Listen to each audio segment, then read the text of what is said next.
Today we're going to talk about Rethinking the Valley, but before we begin, we'd like to thank Leslie and Ben for a great program and for Wayne for facilitating the program and bringing in all the great speakers. I'd like to introduce you to our team and project theme. Our project theme is Rethink the Alley. The operative is on Alley. We're going to talk a little bit our project overview, our site assessment today, and then Nick is going to talk about lighting and energy. Jean will be talking about materials and water quality, Talana about water, and Leslie will be talking about construction management and operation maintenance. And Leslie will be going over what could be in the alley. So we came up with the Rethink the Valley project idea when we were on a field trip of downtown Phoenix, and we were walking through one of the hot, ugly alleys, actually the one next to us at Phoenix College, and thought, man, this needs to be redone. Something needs to be done with these alleys.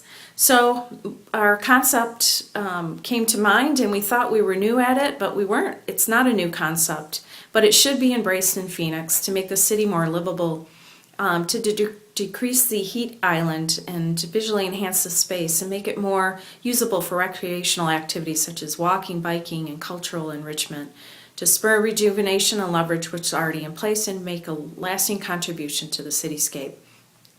So overall, our goal is to transform public spaces like the alleyways in Phoenix into vital places that highlight local assets, spur rejuvenation, and serve common needs. So we came up with an idea to put together a toolbox or program plan that people could follow. We really wanted to provide a long-term and sustainable options for alley redevelopment. We wanted to make the alley enhance the adjacent land and the community and results in enhanced access, reduces energy use, provides efficient use of materials, conserves water, lowers cost of operation, and contributes to the overall air quality, cultural, and human benefits.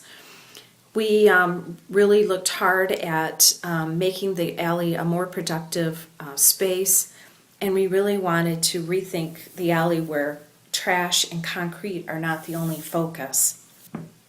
So our current alley is between McKinley, Fillmore, 2nd and 1st. It's right next to the college here. And it is adjacent use is institutional, office, commercial, and has some parking and vacant land. We also envision that there will be an additional office building and residential building alongside the alley. Light rail is only a block away, and the buses are along the adjacent street. Our current alley is 20 feet wide, a full city block long. It runs north and south, and it is really used for an egress of buildings for delivery, garbage, and recycling pickup.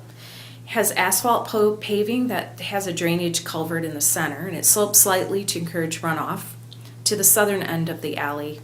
City sewer and drainage runs under the alley pavement, and there are several drainage grates at the city crossings. Pavement's not permittable, so the water runoff is the only drainage into the drainage grates or to the open land and grass areas adjacent to the pavement.